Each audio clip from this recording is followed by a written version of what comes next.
Ces derniers temps, nous sommes dans la sensibilisation sur les dépravations des mœurs, le cas du phénomène Ujana. Aujourd'hui, je nous ai ramené un homme de loi, un avocat, Maître Njoli. Nous allons... Jody. Moi j'ai l'habitude de l'appeler Njoli. Alors nous allons discuter ensemble sur les dépravations des mœurs, mais surtout sur le phénomène Ujana que la République démocratique du Congo connaît, ça fait un bon bout de temps. Bonjour Maître Jody. Bonjour. Alors, qu'est-ce qui vous a aussi intéressé à répondre à mon SMS? Ce qui m'a intéressé, c'est d'abord l'ampleur que prend le phénomène. Le phénomène commence à se répandre un peu comme une traînée de poudre et cette répansion commence à devenir insupportable, disons ingérable. Et donc quand j'ai entendu que le phénomène est exposé en plein jour par des émissions telles que l'émission que tu fais et bien d'autres, je me suis dit ce serait intéressant en tant qu'homme de loi mais aussi en tant que coach en développement personnel d'ajouter ma pierre à l'édifice pour faire comprendre aux gens ce qui est vraiment la réalité de ce phénomène. Ok. Alors, d'après vous, qu'est-ce qui est d'abord à la base de ce phénomène? Quelle est la cause? En fait, la cause de ce phénomène, je ne dirais pas comme tout le monde dit, est une cause éducationnelle. Non, la cause, au fait, est vraiment une cause, disons, on va appeler ça un effet de mode. Et cet effet de mode, malheureusement, n'a pas trouvé un ancrage moral suffisamment construit pour permettre à nos jeunes demoiselles de structurer leur esprit et de ne pas regarder ce phénomène comme étant quelque chose de positif. Donc, finalement, je reviens pour dire que le grand problème, c'est d'abord ce problème éducationnel, c'est d'abord un problème moral, c'est aussi, et je pense, le plus important, un problème de besoin et d'identité personnelle. Comment détailler cela? Comment expliquer surtout le problème de l'identité personnelle? En fait, le problème de l'identité personnelle pourra se définir simplement par la recherche de soi. La plupart de nos jeunes femmes n'ont pas de modèle de base, n'ont pas d'idole comme on a l'habitude de dire. Et comme ils n'ont pas de modèle de base sur lesquels calquer leur propre modèle, elles finissent par chercher les modèles les plus en vogue. Et ces modèles en vogue sont malheureusement toutes ces natures dépravées que nous voyons, excusez-moi, passez-moi le mot, le corps à l'air, les seins à l'air. Et malheureusement, nous vivons ce genre de choses parce que ces choses, on dit, c'est la modernité, c'est ça au fait qui doit arriver, alors qu'en réalité, une personne qui connaît la vraie valeur de soi, une personne qui a la reconnaissance de la potentialité qui est ses valeurs morales, ne tombe pas dans ce jeu perverse qui nous laisse croire que c'est ça la bonne chose, alors qu'en réalité... Mais en fait, le phénomène Ujana, c'est quand même un phénomène qui ne date pas d'aujourd'hui. Ça date d'il y a longtemps, à l'époque, voire à l'époque de nos grands-parents.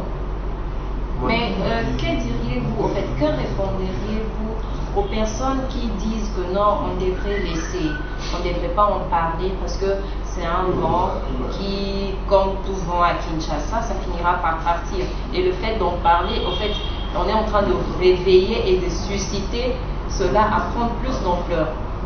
Au lieu d'en parler, c'est mieux de rester tranquille, d'arrêter d'en parler, d'arrêter de faire des sensibilisations. Donc, vaut mieux laisser, ça finira par partir comme les autres vents de la mode qui vient à Kinshasa. D'accord.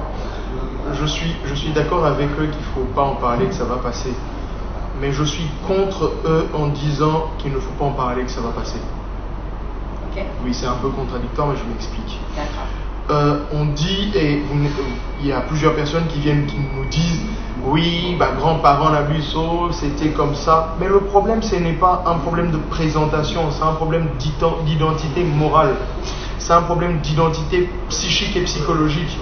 Nos grands-parents, à l'époque, se promenaient comme ça parce que c'était cet accoutrement-là qui caractérisait la culture et donc la coutume.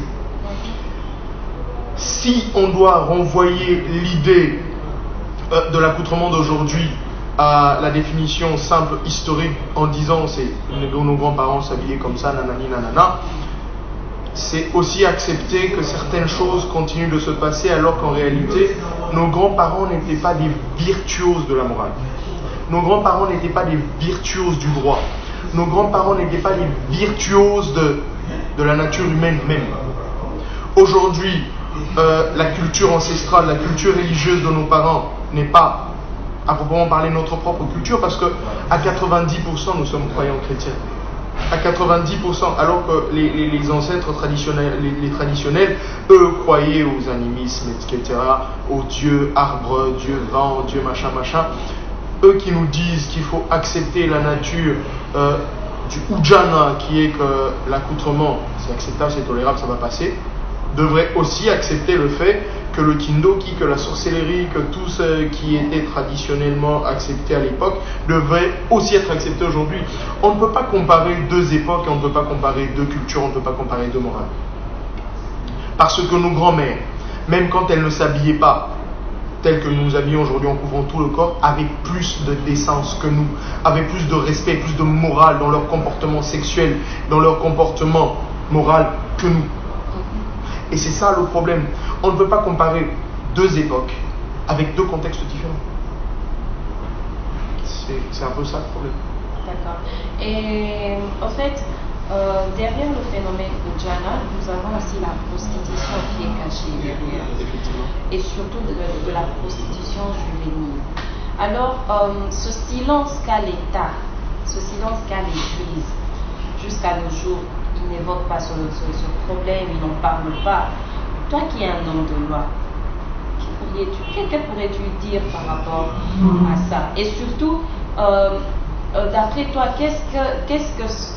comment je peux dire, quelles sont les prises des solutions que l'État peut mettre en place pour éradiquer ce phénomène? Parce que nous devons sauver l'image de l'enfant d'abord en soi. Parce que lorsque nous voyons une enfant de 15 ans, 16 ans se prostituer, ça ne fait pas beau en fait. C'est en train de gâcher l'enfance. Alors quelles sont les mesures que l'État peut prendre pour éradiquer ce phénomène carrément? J'ai réfléchi moi-même personnellement pendant un bon moment et je me dis que la seule précaution, le seul médicament à prescrire, ce serait une éducation morale solide. Parce que on entend dire que la prostitution est le plus vieux métier du monde, c'est un métier qui n'est pas légalisé, c'est un métier qui n'est pas coordonné, c'est un métier, bref, qui n'a pas une bonne vertu, et c'est le plus vieux métier du monde, comme on dit. Mais je pense qu'avec une éducation morale solide, avec un genre d'éthique profond, l'on peut dire à la jeune femme comment elle doit se comporter et combien elle doit se valoriser. Parce qu'aujourd'hui, on n'a plus la culture de la valeur personnelle. Aujourd'hui, on a la culture de l'apparence, on a la culture de ce qu'il est. On a la culture du regard de l'autre. Quand je pense à ce que Sartre dit, l'autre c'est l'enfer, parce que finalement, on se laisse déterminer, on se laisse façonner par le regard de l'autre. C'est l'autre qui dicte notre être tout entier. Par exemple, quand tu vois la jeune femme qui n'a rien, qui est d'une famille, disons d'une famille normale, pas très aisée, mais qui voit dans son entourage les jeunes filles, les jeunes hommes se promener avec des appareils dernier cri, avec des vêtements achetés à un prix exorbitant, la jeune femme, du fait du regard de l'autre, a envie de devenir comme l'autre. Et malheureusement, cette envie commence à prendre pas sur l'existence de la jeune fille, sur son éducation, parce que cette fille n'a pas eu l'éducation solide qui lui dit contente-toi de ce que tu as et détermine-toi à devenir la personne que tu dois devenir, non pas par une forme de prostitution, mais par l'éducation solide et soutenue de ce que tu veux être. C'est ça le grand problème. Est-ce que la loi écrit derrière le texte? Oui. La loi n'autorise pas la prostitution. Ça c'est clair. La loi n'autorise pas la prostitution en RDC. Mais est-ce que la prostitution se fait? Oui, la prostitution se fait. Comment éradiquer la prostitution? Personnellement, je pense qu'on ne peut éradiquer la prostitution que par une culture, une éducation soutenue. Mais lorsque l'éducation n'est pas bien construite, il faut que l'État intervienne, surtout dans au point où nous en sommes aujourd'hui. Effectivement. Oui, mais l'État doit intervenir. Comment? Qu'est-ce que l'État peut faire? Vous pouvez nous donner un exemple? Oui, personnellement, j'ai même élaboré un petit projet sur l'intervention de l'État dans le milieu éducatif et dans la vulgarisation de certains droits. On passe des heures et des heures devant la télé. En tout cas, les jeunes garçons et les jeunes filles passent des heures et des heures devant la télé à regarder les telenovelas, c'est autre chose. Si l'État pouvait disposer ne fût-ce que 5 à 10 minutes par intervalle de publicité pour passer le message de la formation, de l'éducation, le message, une communication claire sur ce que doit être la jeunesse, je pense que l'État va contribuer grandement. Parce que la télévision, elle nous influence. Les publicités, on en voit tous les jours, et même que certaines choses portent les noms des produits publicitaires. Et même Oudjana est un nom qui dérive d'un autre concept, puisé par une publicité. Donc je pense qu'une vulgarisation, une publicité soutenue sur ce que sont les valeurs morales, les valeurs éducationnelles, sur ce que sont les vraies valeurs culturelles, on pourra commencer à changer quelque chose. Ok. Alors, qu'est-ce que j'allais dire? Ça fuit. c'est que j'allais dire. Bah, récemment, j'ai eu à voir une vidéo où on m'avait tagué dessus. Je ne veux pas citer le nom de la page, mais on avait posté une vidéo d'un enfant, en tout cas, elle pouvait avoir pas plus de 11 ans, qui twerkait avec une chanson congolaise qui n'a pas encore été lancée sur le marché. Alors on faisait des séquences de vidéos où les gens sont en train d'interpréter les pas. Et la fille était en train de bouger ses hanches, toutes les sortes, bouger ses parties intimes. Même bien qu'elle avait porté une robe qui est légère, vous voyez un peu, elle était en train de twerker. Et lorsqu'on m'a tagué sur la publication, j'ai eu à commenter dessus, et en répondant à la page qui avait critiqué les personnes qui commentaient négativement, pour dire que non, si c'était une fille qui était en train de faire la danse de Beyoncé ou Shakira, là on allait être là à applaudir. Mais comme c'est une danse africaine, ben, tout le monde est contre. Alors moi j'avais répondu en disant que non, ce n'est pas parce que c'est un pas de danse africain, ou bien parce que ça sera un pas de danse, je sais pas, américain, ça sera Beyoncé, que nous devons soutenir le fait qu'un enfant de son âge fasse ces genres de danse. Parce que nous connaissons tous l'origine. Bon, peut-être certaines personnes ne connaissent pas l'origine des danses à la hanche, mais quand nous remontons au début du siècle, les danses du ventre, les danses des hanches, c'était des rituels.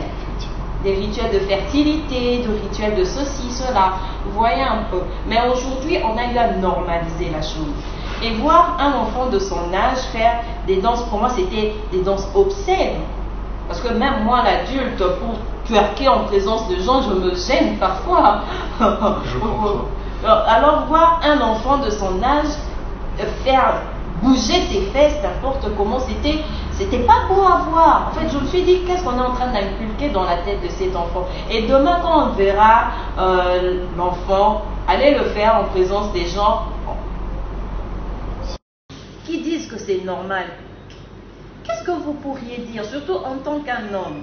Parce que c'est pas la première fois que tu te joignes à nous par rapport la lutte sur les valeurs de la femme.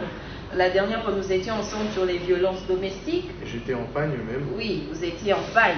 Et, excusez-moi, la dernière fois, vous étiez en pagne d'ailleurs même. Mais, en fait, en tant qu'un homme, pourquoi vous vous intéressez autant? Et quelle est votre appréhension sur tout ceci? J'aime beaucoup ma mère. Ok. Et il se fait que ma mère est une femme. Ok. Donc par ricochet, j'aime beaucoup les femmes. D'accord. J'aime ma sœur. Ma sœur est une femme, j'aime beaucoup les femmes. Si je m'intéresse autant à la lutte de la femme, c'est parce que je considère que sans elle, il est difficile simplement d'avoir un monde potentiellement correct, un monde qui sera vivable et habitable. Pour ceux qui sont croyants, même Dieu ayant vu l'homme seul, il a décidé qu'il fallait lui faire une aide semblable, et je dirais même une grande aide, parce que sans la femme, l'homme se sent quelque peu perdu. Mais pour répondre à la question, je voudrais faire une petite coche, en disant que nous sommes une pure potentialité. Et en tant que pure potentialité, nous sommes donc les éléments qui déterminent ce que nous sommes et ce que nous ne sommes pas. Et cela se détermine aussi par la valeur que nous inculque la société. Par société, j'entends bien sûr la famille, j'entends les entourages, j'entends ceci, cela. Laisser à une fille de 11 ans la liberté de se trémousser, et qui plus est en ligne, et poster cette vidéo, c'est simplement envoyer le message à la jeune fille en disant: écoute, il t'est permis de faire ce que tu veux, de te trémousser comme tu veux devant la société, et même au-delà de la société culturelle qui compose ta base tribale, parce que c'est faisable. Il y a un texte sacré qui nous dit: tout nous est permis, mais tout n'est pas utile. D'accord? Donc, je suis toujours contre l'idée de laisser, d'exhiber, de présenter dans n'importe quelle forme que ce soit l'art, surtout quand l'art doit dépraver. Cette jeune dame de 11 ans qui exhibe son jeune corps devant un millier de publics, parce que quand on poste sur la toile, c'est pas une personne, c'est pas deux, c'est des millions qui vont regarder.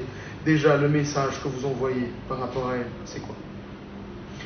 Déjà, le message que vous lui donnez par rapport à elle-même, c'est quoi? Tu sais, on est une base des vérités universelles. Il y a des vérités qui deviennent vraies et des vérités qui deviennent fausses vérités, dans la mesure où ceux qui nous communiquent ces vérités nous communiquent soit des vraies vérités, soit des fausses vérités.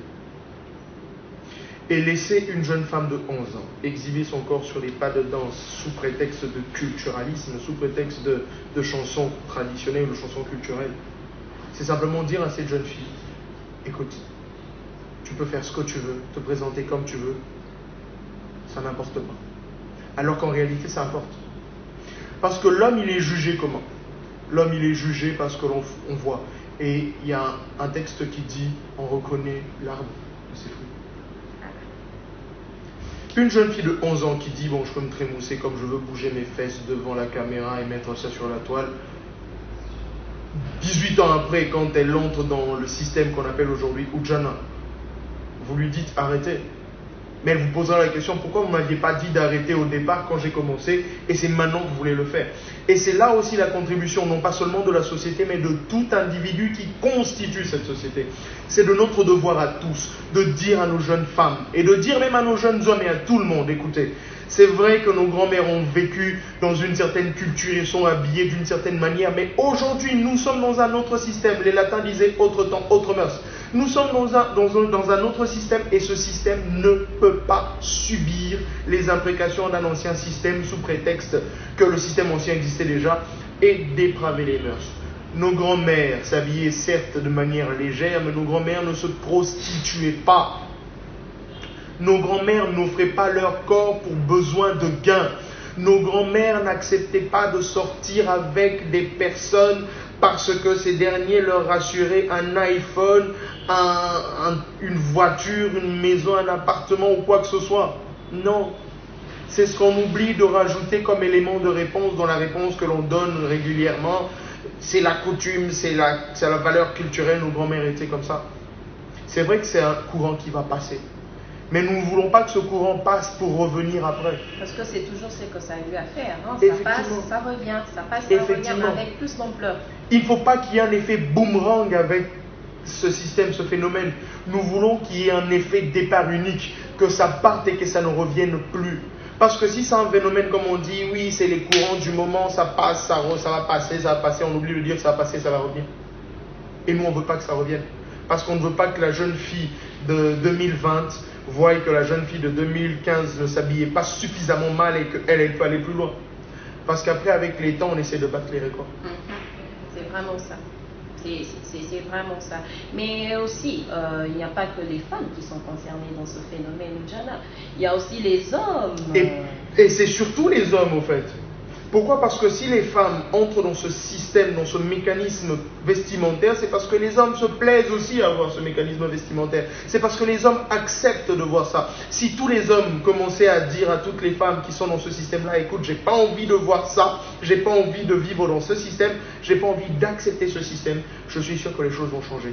Parce que ces femmes s'habillent de telle manière pour attirer le regard de ces hommes qui acceptent que ces femmes s'habillent comme ça. Mais en fait, je trouve que les hommes, vous n'avez pas de cœur. Excusez-moi d'être aussi dur. Parce que lorsqu'il s'agit de votre sœur, ou bien de votre fille, vous êtes prête à tout pour protéger. Que ta sœur se balade à moitié nue, tu ne vas jamais accepter.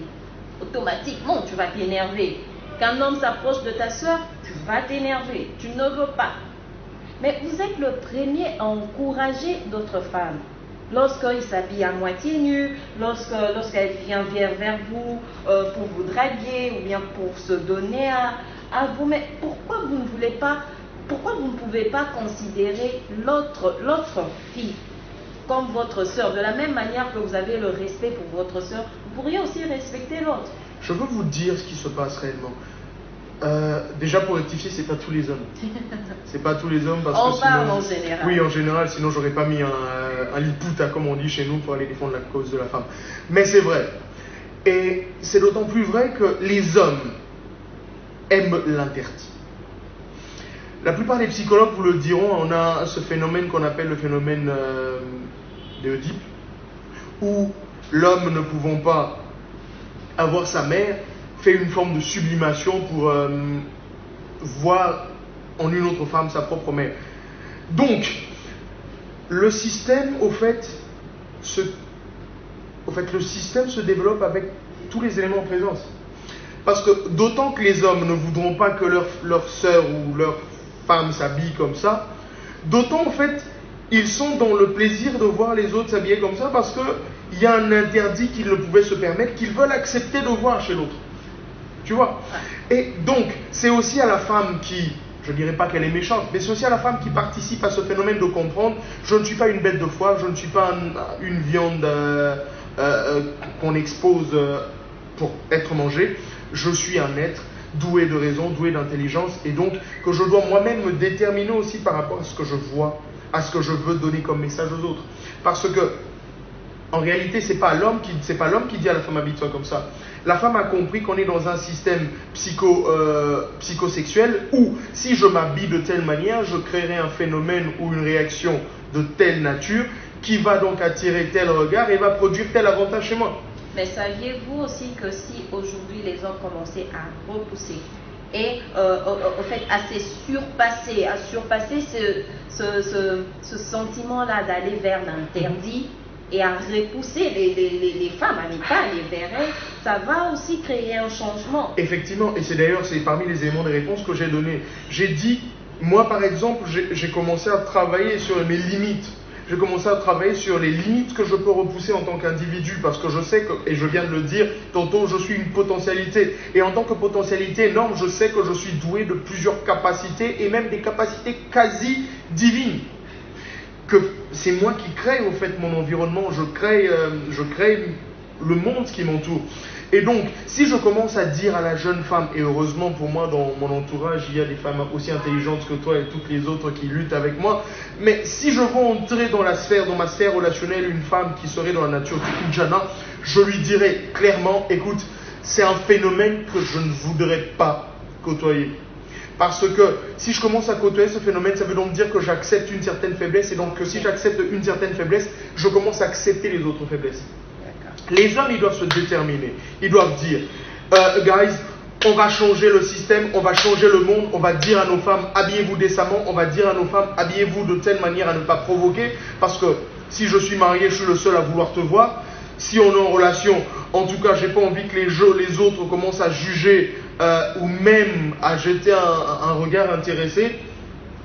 Parce qu'au fait, c'est ça aussi le problème. Les gens, ils veulent présenter les femmes comme les trophées.